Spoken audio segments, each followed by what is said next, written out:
ప్రభువును రక్షకుడైనటువంటి యేసుక్రీస్తు నామమున మీ అందరికీ మా హృదయపూర్వక వందనాలు తెలియచేయచ్చు. దేవుడు గడిచిన దినములన్నీ కూడా మన పక్షాన ఉండి మనకు కావలసినటువంటి క్షేమకరమైన పరిస్థితులను, అభివృద్ధిని దయచేయడమే కాకుండా మనకు కావలసినటువంటి ప్రతి అవసరతను కూడా తీరుస్తూ ఆయన మహిమార్థమై మన దేహములను బలపరుస్తూ మన దేహములకు కావలసినటువంటి మంచి ఆరోగ్యమును, ఒక చక్కని సౌందర్యమును అనుగ్రహించుచున్న ఈ దేహములు దేవుని సన్నిధికి రాకపోతే, దేవుని సన్నిధిలో ఆరాధించకపోతే, దేవుని సన్నిధిలో కనబడకపోతే దేవుడు మన పక్షమున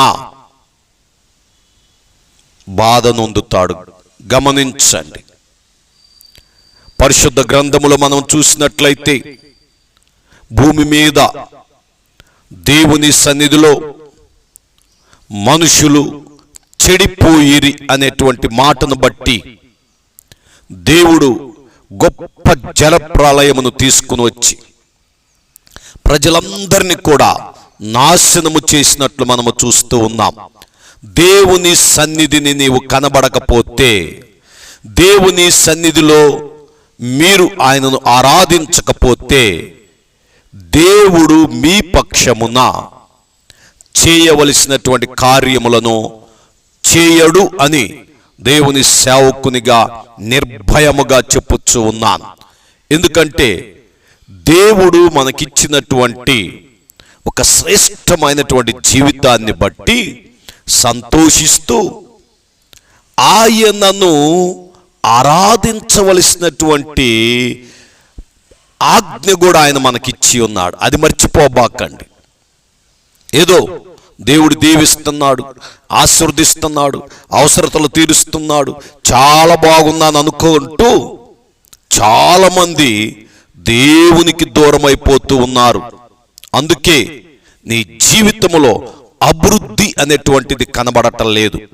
మనము ధ్యానిస్తున్నటువంటి అంశము గ్రో, GROW. ఇప్పటికి మనం 3 పదాలు మరి ధ్యానించి ఉన్నాం. 4వ పదం W మీన్స్ వర్షిప్, ఆరాధన. దేవుడు ఆత్మ గనుక ఆయనను ఆరాధించువారు ఆత్మతోనూ సత్యముతోనూ ఆరాధించాలి. దేవుడు ఆత్మ గనుక ఆయనను ఆరాధించువారు. ఆరాధన క్రైస్తవునికి చాలా ప్రాముఖ్యం. ఆరాధన క్రైస్తవునికి ఆయుష్. ఆరాధన క్రైస్తవునికి ఆశీర్వాదమునిచ్చేది. ఆరాధన క్రైస్తవునికి కావలసినటువంటి ఆయుష్ను అనుగ్రహించేది. గమనించండి, మీ జీవితంలో చాలా మంది ఆరాధనను విడిచిపెడుతున్నారు, ఆరాధనకు రాలేకపోతున్నారు, ఆరాధన ఆలస్యము చేస్తున్నారు, ఆరాధనను నిర్లక్ష్యము చేస్తున్నారు. మీరు తప్పించుకోరు. జాగ్రత్త. ఒకరోజు క్రీస్తు న్యాయపీఠము ఎదుట మనందరము కూడా ప్రత్యక్షపరచబడవలసినటువంటి ఒక సంగతి ఉందని మీరు మర్చిపోకబండి. ఆరాధనకు యోగ్యుడైనటువంటి ఆయనను ఆరాధించుటే దేవుడు మనకు నియమించినటువంటి నియమం. ఆయన యందు భయభక్తులు కలిగి నివసించుటయే విధి అని మహాజ్ఞాని అయినటువంటి సొలొమోను మహారాజు వ్రాయిచున్నాడు. ప్రజలందరికీ ఒక ఆజ్ఞ, ఆయన యందు భయభక్తులు కలిగి జీవించడమే విధి.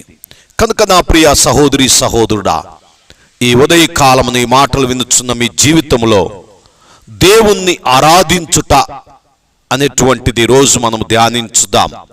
ఈ ఆరాధన అంటే చాలా మంది అనుకుంటారు, ఏదో చర్చికి వెళ్ళాము, కూర్చున్నాము, పాటలు పాడితే విన్నాము, వాక్యం చెప్తే విన్నాము, వచ్చేసేము, మనం తీసుకెళ్ళిన కానుకేసేము, అయ్యా అనుకుంటున్నారు. అది కాదు సుమా. అసలు ఆరాధనలో ఉన్న అభిషేకం, ఆరాధనలో ఉన్న ఆశీర్వాదం, ఆరాధనలో ఉన్న శక్తి, ఆరాధనలో ఉన్నటువంటి ఆ గొప్ప జీవితం నీవు అనుభవించాలి అనేటువంటిదే దేవుని యొక్క ఉద్దేశం. అందుకని ఈరోజు మనము ఈ ఆరాధన గురించి మనము ధ్యానించుదాం. ఈ ఆరాధన అనేటువంటి పదం ఇంగ్లీష్లో వర్షిప్ అంటారు, WORSHIP. ఈ వర్షిప్ మరి మనం చూచినట్లయితే 7 అక్షరాలు ఉంటూ ఉన్నాయి. ఈ 7 అక్షరాలను ఇప్పుడు మనము ధ్యానించుదాం. మొదటి అక్షరము W మీన్స్ విజడం, జ్ఞానం. ఈరోజు చాలామంది లోకములో అజ్ఞానులుగా వెర్రివారిగా తిరుగుతూ ఉంటారు. దేవుని మందిరానికి వచ్చి ఆరాధనలో పాలు పంపులు పొంది కొంచెం కొంచెం కొంచెం అభివృద్ధి చెందే కొద్దీ, విస్తరించే కొద్దీ ఏమైపోతారో తెలుసా? మహాజ్ఞానులైపోతున్నారండి. ఈరోజు చాలామంది అజ్ఞానులుగా పిలువబడుతున్న వారిని సహితము దేవుడు జ్ఞానవంతులుగా మార్చాడు. ఈ లోకములో వెర్రివారిగా కనబడుతున్న మనుషులను దేవుడు ఈరోజు వారిని గొప్ప ప్రయోజకులుగా చేశాడు. అందుకే ఆరాధనలో ఉన్నటువంటి ఒక శ్రేష్టమైనటువంటి జీవితం ఏమిటంటే జ్ఞానము కలుగుతుంది. ఆ జ్ఞానము నీకు ఈ లోకములో ఎక్కడ దొరకదు. అది కేవలము దేవుని యొద్ద మాత్రమే దొరికింది. అందుకే భక్తుడైనటువంటి యాకోబు తన పత్రికలు అంటున్నాడు. యాకోబు పత్రిక 1వ అధ్యాయము 5వ వచనములో చూసినట్లయితే, మీలో ఎవనికైనను జ్ఞానము కొదువుగా ఉన్న ఎడల అతడు దేవుణ్ణి అడగవలెను. దేవుణ్ణి అడగాలండి. చూడండి, దయచేసి మీ జీవితములో మీరు జ్ఞానము లేని వారుగా ఉంటున్నట్లయితే దేవుని ఎదుట, దేవుని సన్నిధిలో మీరు జ్ఞానమును పొందుకోవచ్చు. మీలో ఎవరికైనాను జ్ఞానము కొదువుగా ఉంటే వారు దేవుణ్ణి అడిగితే దేవుడు వారికి జ్ఞానమునిస్తాడు. ఆరాధనలో జ్ఞానం ఉంది. ఆరాధనలో నీవు జ్ఞానవంతుడు అవుతావు. ఆరాధనలో ఒక చక్కని మరి వివేకము, ఒక చక్కని ఆలోచన దేవుడు మీకు అనుగ్రహిస్తాడు. అందుకే మహాజ్ఞాని అయినటువంటి సొలొమోను మహారాజు సామెతల గ్రంథము 9వ అధ్యాయం చూసినట్లయితే 9వ అధ్యాయము 9వ వచనము నుండి నేను కొన్ని వచనాలు మాత్రమే మీకు చదివి వినిపించాలని ఆశిస్తూ ఉన్నాను. జ్ఞానము గలవానికి ఉపదేశము చేయగా వాడు మరింత జ్ఞానము నొందును. నీతి గలవానికి బోధ చెయ్యగా వాడు జ్ఞానాభివృద్ధి నొందును. యెహోవా యందు భయభక్తులు కలిగి ఉండుటయే జ్ఞానమునకు మూలము. పరిశుద్ధ దేవుని గూర్చిన తెలివియే వివేకులకు ఆధారము. నా వలన నీకు దీర్ఘాయువు కలుగును. నీవు జీవించు సంవత్సరములు అధికమగును. నీవు జ్ఞానివై ఉన్న ఎడల నీ జ్ఞానము నీకే లాభకరమగును. గమనించండి, నీవు జ్ఞానివైన ఎడల నీ జ్ఞానము నీకే లాభకరం. ఆరాధనలో జ్ఞానం ఉంది. చాలా మందికి ఆరాధన అంటే ఏదో అనుకుంటున్నారు సుమా. ఆరాధనలో ఒక చక్కని అడ్మినిస్ట్రేషన్ వచ్చింది. ఆరాధనలో నీవు గనక పాలు పంపులు పొందుతుంటే స్టేజీ ఫియర్ పోద్ది. ఆరాధనలో దేవునితో ఎలా మాట్లాడాలో నువ్వు నేర్చుకోగలుగుతావు. అదే దేవుడు మనకిచ్చినటువంటి జ్ఞానం.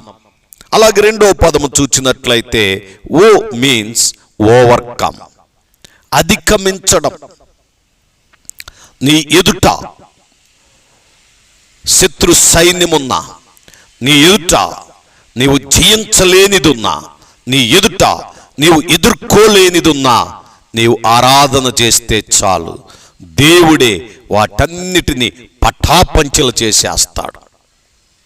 దయతో గమనించండి, ఇశ్రాయేలీయుల యొక్క పాదయాత్రలో ఇశ్రాయేలీయులు ఆ కానాను చేరుచున్న సమయములో వారి ఎదుట యెరికో గోడలు అడ్డొచ్చినప్పుడు, వారి ఎదుట ఇదిగో ఆ గోడలు అడ్డుగా నిలిచినప్పుడు, ఇదిగో శత్రు సైన్యము తరుముతున్నప్పుడు, శత్రు సైన్యము వారిని చంపడానికి వచ్చినప్పుడు వారు ఆ యొక్క గోడల చుట్టూ 7 మార్లు ప్రదక్షిణను చేయగా యెరికో గోడలు ఎక్కడ కూలిపోయినాయి. వారు ఆరాధించారు గంభీరముగా. ఆ యెరికో గోడలు కూలిపోయినట్లు మనము చూస్తూ ఉన్నాం. చూడండి, యెహోషువ గ్రంథము 6వ అధ్యాయము 20వ వచనములో చూసినట్లయితే, యాజకులు బూరలు ఊదగా ప్రజలు కేకలు వేసిరి. ఆ బూరల ధ్వని వినినప్పుడు ప్రజలు ఆర్భాటముగా కేకలు వేయగా ప్రాకారము కూలెను. ప్రజలందరూ తమ ఎదుటికి చక్కగా పట్టణము ప్రాకారము ఎక్కి పట్టణమును పట్టుకొనిరి. దేవునికి స్తోత్రం, హల్లెలూయా. నీ ఎదుట ఎలాంటి అడ్డుగోడలున్నా, నీ ఎలాంటి సాతాను ఎదురొచ్చినా, నీ ముందు ఎలాంటి ఇరుకు ఇబ్బందులున్నా ఆరాధన చెయ్యి, ప్రభువును ఆరాధించు. ఈ ఓవర్కమ్ అనేటువంటిది అధికమైనటువంటిది, అధిగమించేటువంటి జీవితాన్ని దేవుడు మనకు దయచేస్తాడు. వ్యతిరేకతలను సహితం దేవుడు అణిచివేస్తాడు. అందుకే ఆరాధన అనేటువంటిది నీ జీవితంలో నిన్ను ఆటంకపరుస్తున్న వాటిని జయించడానికే దేవుడు నీకు ఇచ్చినటువంటి ఒక గొప్ప మార్గం. నీవు అభివృద్ధి చెందాలి అంటే, మీరు ఆశీర్వదించబడాలి అంటే వ్యతిరేకతలను మొదట జయించాలి. ఆర్థికమైన ఇబ్బందులను జయించాలి, అనారోగ్యములో ఉన్న ఇబ్బందులను జయించాలి, ఇదిగో మూయబడిన ద్వారములను జయించాలి. అప్పుడే మనము ఒక చక్కని అభివృద్ధిని కలిగి ఉంటామని దేవుని సేవకునిగా తెలియచేస్తూ ఉన్నాను. మరి ప్రకటన క్షమించండి, హెబ్రీయులకు రాసిన పత్రిక 11వ అధ్యాయం 30వ వచనములో చూసినట్లయితే, అక్కడ ఒక చక్కని విశ్వాసమును బట్టి 7 దినముల వరకు ప్రదక్షిణము చేయబడిన తర్వాత యెరికో గోడలు కూలెను. విశ్వాసమును బట్టి ఆరాధనలో విశ్వాసము రావాలి, ఆరాధనలో విశ్వాసముతో నింపబడాలి. ఆరాధనలో మనలో ఉన్న అవిశ్వాసం, మనలో ఉన్న అనాలోచనలు దూరమైపోవాలి. అప్పుడే మనము అద్భుతమైన కార్యాలు చూడగలుగుతాం. అలాగే 3వ లెటర్ ఆర్ మీన్స్ రిజాయిస్. పరిశుద్ధ గ్రంథము, దేవుని యొక్క వాక్యము చెప్పుచున్న మాట ఏమిటంటే ఆనందించుడి. మరలా చెప్పుతును, ఆనందించుడి. ఎందుకంటే ఆయన సన్నిధిలో సంపూర్ణ సంతోషం ఉంది. 16వ అధ్యాయం 11వ వచనం కీర్తనలో చూసినట్లయితే, ఆయన సన్నిధిని సంపూర్ణ సంతోషం ఉంది. కనుక ఈరోజు నా జీవితంలో ఒక గొప్ప సంతోషము కలిగి మనము ఆనందించాలి అంటే ఆరాధనలో నీకున్నటువంటి కన్నీటి బ్రతుకును మర్చిపోతావు, నీకున్నటువంటి ఇరుకు ఇబ్బందులను మర్చిపోతావు. ఆరాధన నీకు చక్కని సంతోషాన్ని ఇచ్చిద్ది, ఆరాధన నీకు చక్కని ఆరోగ్యమునిచ్చిద్దని దేవుని సేవకునిగా తెలియపరుస్తూ ఉన్నాం. ప్రభువునందు ఆనందించుట వలన మీరు బలము పొందెదరని నెహెమీయా భక్తుడు చెప్పుచున్నాడు. మీరు యెహోవా యందు ఆనందించండి. ఆనందించుటకు మార్గము ఆరాధన. దేవుడు ఆత్మ గనుక ఆయనను ఆరాధించువారు ఆత్మతోనూ సత్యముతోనూ ఆరాధించాలి. కనుక ఆరాధనలో ఆనందముంది, ఆరాధనలో సంతోషం పొందుకుంటాం. నీవు ఎంత అనారోగ్యంతో దేవుని సన్నిధికి వచ్చినా, మీరు ఎంత బలహీనతతో దేవుని మందిరానికి వచ్చినా, దేవుడు మిమ్మల్ని స్వస్థపరిచి ఒక గొప్ప ఆనందం కలిగినటువంటి జీవితాన్ని దయచేస్తాడు. అలాగే 4వ మాట ఎస్ మీన్స్ సాక్రిఫైస్, అర్పణలు. మనము దేవుని మందిరానికి వచ్చి మనము అర్పణలు చెల్లించాలి, అర్పించాలండి. దేవుడు మనలను హెచ్చించిన కొద్దీ, దేవుడు మనలను దీవించిన కొద్దీ, దేవుడు మనల్ని ఆశీర్వదించిన కొద్దీ దేవునికి మనము కృతజ్ఞతా అర్పణలు అర్పించవలసినటువంటి బాధ్యత మనపై ఉంటున్నదని దేవుని సేవకునిగా తెలియపరుస్తున్నాను. హెబ్రీయులకు రాసినటువంటి పత్రిక 9వ అధ్యాయము 9వ వచనం నుండి కొన్ని వచనాలు చదువుతాను. ఆ గుడారము ప్రస్తుత కాలమునకు ఉపమానముగా ఉన్నది. ఈ ఉపవార్ధమును బట్టి మనస్సాక్షి విషయములో ఆరాధకునికి సంపూర్ణ సిద్ధి కలుగ చేయవలెనని అర్పణలను బలులను అర్పింపబడుచున్నవి.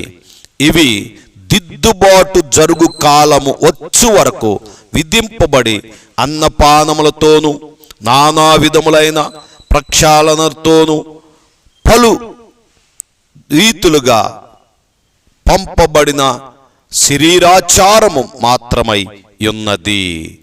అయితే క్రీస్తు రాబోచున్న మేము విషయమై ప్రధాన యాజకుడుగా వచ్చి తానే దివ్యమైన విమోచన సంపాదించి హస్తకృత్యము కానిది అనగా ఈ సృష్టి సంబంధము కానిదియు మరి ఘనమైనదియు పరిపూర్ణమైనట్టు గుడారము ద్వారా మేకల యొక్కయు కోడెల యొక్కయు రక్తముతో కాక తన స్వరక్తము చేత ఒక్కమారే పరిశుద్ధ స్థలములలో ప్రవేశించెను. ఆయన తనను తాను అర్పించుకున్నాడు. ఈరోజు మనము కృతజ్ఞత అర్పణలు అర్పించాలి. సంతోషముతో మనము ఆయనకి కానుకలు ఇవ్వాలి. అర్పణలు అంటే కానుకలు. మనము దేవుని మందిరానికి వచ్చి ఆరాధనకు వచ్చి ఆరాధనలో కానుకను సమర్పించాలి. ఈ కానుకలు దేవుని యొక్క పరిచర్యను విస్తరింపచేస్తాయి, దేవుని యొక్క పరిచర్యను బలముగా జరిగేటట్లు చేస్తాయి. కనుక మీరు సనుగకయు గొనగకయు దేవునికి ఉత్సాహముగా మీ కానుకలను సమర్పించాలి. అలాగే చూడండి దయచేసి మరొక మాట, హెచ్ మీన్స్ హోలీ అనగా పరిశుద్ధత. దేవుడు పరిశుద్ధుడు గనుక మీరునో పరిశుద్ధులయుండుడని దేవుని వాక్యం చెప్పుచున్నది. మనము పరిశుద్ధులగుటకే పిలువబడ్డాం. మనము పరిశుద్ధులుగా జీవించాలి. చూడండి, పరిశుద్ధ గ్రంథములో నుంచి దశలోనిలకు రాసినటువంటి పత్రికలో నుంచి ఒక వాక్య భాగాన్ని మనము చదువుకుందాం. మొదటి దశలోనిలకు రాసిన పత్రిక 4వ అధ్యాయం 3వ వచనము నుండి నేను చదువుతున్నాను. మీరు పరిశుద్ధులగుటయే అనగా మీరు జారత్వమునకు దూరముగా ఉండుటయే దేవుని చిత్తము. మీలో ప్రతివాడును దేవుని ఎరుగని అన్యజనుని వలె కామాభిలాష యందు కాక పరిశుద్ధత యందును ఘనత యందును తన తన ఘటమును ఇట్లు కాపాడుకొనవలెనో అది ఎరిగి ఉండుటయే దేవుని చిత్తము. ఈ విషయము ఎవడును అతిక్రమించి తన సహోదరునికి మోసము చేయకుండవలెను. ఎందుకనగా మేము పూర్వం మీతో చెప్పి సాక్ష్యమిచ్చి నా ప్రకారము ప్రభు వీటన్నిటి విషయమై ప్రతిదండన చేయువాడు. పరిశుద్ధులగుటకే దేవుడు మనలను పిలిచెను గాని అపవిత్రులుగా ఉండుటకు పిలువలేదు. అపవిత్రులుగా ఉండుటకు పిలువలేదు. ఆరాధన మనకు పరిశుద్ధతను కలగజేసిద్ది. ఆరాధన మనలో ఉన్నటువంటి అపవిత్రతను దూరపరిచిద్ది. ఆరాధన మనలను ఒక చక్కని పరిశుద్ధుల సహవాసములో నిలవబెట్టిద్ది. కనుక మనము పరిశుద్ధులుగా పిలువబడాలి, పరిశుద్ధులముగా బ్రతకాలి, పరిశుద్ధులముగా ఆయన ప్రభు బల్లలో పాలు పంపులు పొందాలి. ఆయన శరీరమును రక్తమును తీసుకొనుటయే ఆయన ఆరాధించుట. ఆ ఆరాధన మనము కలిగి ఉన్నప్పుడే పరిశుద్ధులముగా మనలను మనము ఎంచుకోగలుగుతాము. అలాగే ఇంకొక మాట, ఐ మీన్స్ ఇంటిమసీ, సాన్నిహిత్యము.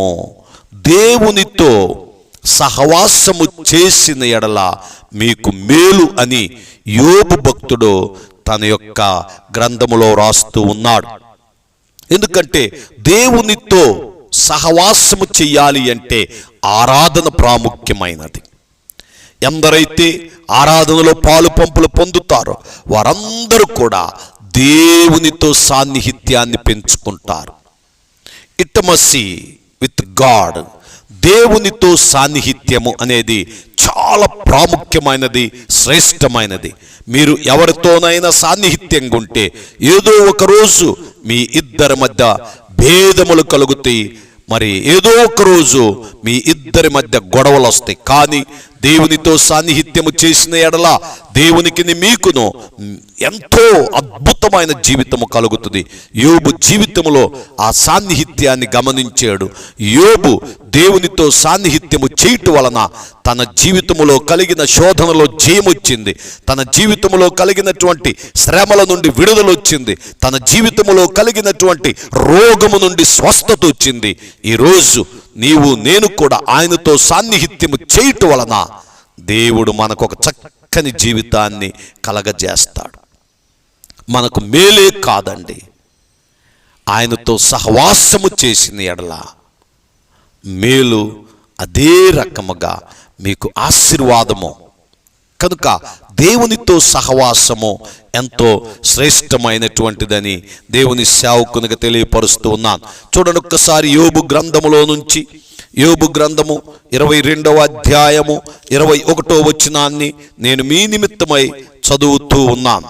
22వ అధ్యాయము 21వ వచనాన్ని చదువుతున్నాను. ఆయనతో సహవాసము చేసిన ఎడల నీకు సమాధానము కలుగును, అలాగున నీకు మేలు కలుగును. సమాధానము కలుగును, మేలు కలుగును. ఎంత గొప్ప భాగ్యం! అందుకే ఆరాధన అంటే కేవలం వచ్చిపోవడం కాదు, దేవునితో సాన్నిహిత్యాన్ని పెంచుకోవడం. ఆరాధన అంటే కేవలం పాటలు పాడి స్తుతించడమే కాదు, దేవునితో ఒక మంచి జీవితాన్ని జీవించడం. కనుక ఈరోజు నీ జీవితంలో అభివృద్ధి కావాలి అంటే దేవునితో సాన్నిహిత్యంగా ఉండడం నేర్చుకో. దేవునితో చక్కని సహవాసము చెయ్యి. అలాగే ఆఖరి మాట P means presence of the God. దేవుని సన్నిధి. దేవుని సన్నిధి మనకెంతో పెన్నిది. దేవుని సన్నిధి మనకు ఆశీర్వాదముల గని. అందుకే దేవుని సన్నిధిని సంపూర్ణ సంతోషము కలదు. దేవుని సన్నిధిలో గొప్ప శ్రేష్టమైనటువంటి జీవితం ఉందని భక్తుడు చెప్పుచూ ఉన్నాడు. కనుక కీర్తనలో 42వ కీర్తన మనం చూసినట్లయితే, ఇదిగో మరి దేవుని కొరకు తృష్ణగొనాలి, దేవుని కొరకు ఆశ కలిగి ఉండాలి. 42వ కీర్తన 2వ వచనం, నా ప్రాణము దేవుని కొరకు తృష్ణగొనుచున్నది, జీవము గలన దేవుని కొరకు తృష్ణగొనుచున్నది. దేవుని సన్నిధికి నేనెప్పుడు వచ్చేదనో, ఆయన సన్నిధిని నేనెప్పుడు కనబడేదనో. నీ దేవుడు ఏమాయనని నాకు నిత్యము నాతో అనుచుండగా రాత్రింబగళ్ళు నా కన్నీళ్లు నాకు అన్నపానములాయను. నా ప్రాణమా దేవుణ్ణి స్తుతించు, నా అంతరంగమునున్న సమస్తమా ఆయన పరిశుద్ధ నామమును సన్నతించు. దేవుణ్ణి స్తుతించుటకే దేవుని సన్నిధి. ఎవరైతే దేవుని సన్నిధిలో ఉంటారో అట్టి బిడ్డలు బహు ఆనందముగా జీవిస్తారు. 68వ కీర్తన 8వ వచనములో చూసినట్లయితే, 68వ కీర్తన 8వ వచనాన్ని చదువుతూ ఉన్నాను. భూమి వణికెను, దేవుని సన్నిధిని అంతరిక్షము దిగజారెను. చూసారా, భూమి సహితం దేవుని సన్నిధిని వణుకుతూ ఉన్నది. అలాగే 35వ వచనము చూసినట్లయితే, తన పరిశుద్ధ స్థలములలో దేవుడు భీకరుడు, ఇశ్రాయేలు దేవుడే తన ప్రజలకు బలపరాక్రమములో అనుగ్రహించుచున్నాడు. దేవుడు స్తుతి నొందును గాక. ఆయన సన్నిధిలో గడిపే మనందరికీ దేవుడు బలమును పరాక్రమమును అనుగ్రహించువాడు. అందుకే దేవుని వాక్యం చెప్పుచున్నది, నీ చేతి వ్రేళ్లకు యుద్ధము నేర్పువాడు ఆయనే. మీరు పోరాడున్నది శరీరులతో కాదు, కానీ అంధకార సంబంధమైన శక్తులతో. కనుక మనము దేవుని సన్నిధిని గడిపినప్పుడు మన ఎదుటున్నటువంటి సాతాను శక్తులు పారిపోతాయని దేవుని సేవకునిగా తెలియచేయుచున్నాను. ఆయన పరిశుద్ధుడు, పరిశుద్ధుడని దేవదూతలు, కోటాను కోట్ల దేవదూతలు ఆయనను స్తుతిస్తూ ఆరాధిస్తూ ఉన్నాయి. అభివృద్ధికి ఆరాధనే మార్గమని మనం తెలుసుకొనండి. సర్వ సంపదలు ఆయన యందు గుప్తములై ఉన్నవని దేవుని వాక్యం సెలవిచ్చుచున్నది. 119వ కీర్తన 14వ వచనములో చూచినట్లయితే చక్కని వాక్య భాగాన్ని నేను మీ కొరకు చదువుతూ ఉన్నాను, వినండి.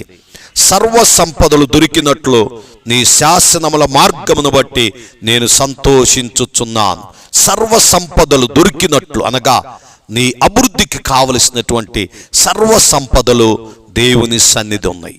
అలాగే కొలస్సీ 2:3లో ఇదిగో ఆయన యందు సర్వ సంపదలు గుప్తములై ఉన్నవి అని చెప్పుచున్నది. కనుక నా ప్రియ సహోదరి సహోదరుడా, ఇదిగో గ్రో అనేటువంటి ఈ 4 పదాలలో ఉన్నటువంటి ఒక అద్భుతమైనటువంటి మర్మములను దేవుడు నా ద్వారా మీ ఎదుటుంచి ఉన్నాడు. ఇదిగో మరి దేవుణ్ణి ఆరాధించుటకు మీ మోకాళ్ళను వంచండి, ప్రార్థన చేయండి, ప్రతిదినం వాక్యమును చదవండి, ఈ దేహముతో దేవుణ్ణి మహిమపరచండి. మహిమపరచుటకు ఆరాధనే చాలా ప్రాముఖ్యమైనదని మీరు గ్రహించి అభివృద్ధికి ఆరాధనే మార్గమని దేవుని సేవకునిగా తెలియపరుస్తూ ఆరాధనను నిర్లక్ష్యము చేయక ఆయన ఆరాధించే ఒక ఆరాధికునిగా నిన్ను నీవు కనబరుచుకోమని దేవుని సేవకునిగా తెలియపరుస్తూ దేవుడు తన మాటలు మన ఎన్నికలో దీవించి ఆశీర్వదించును గాక. ఆమేన్. God bless you.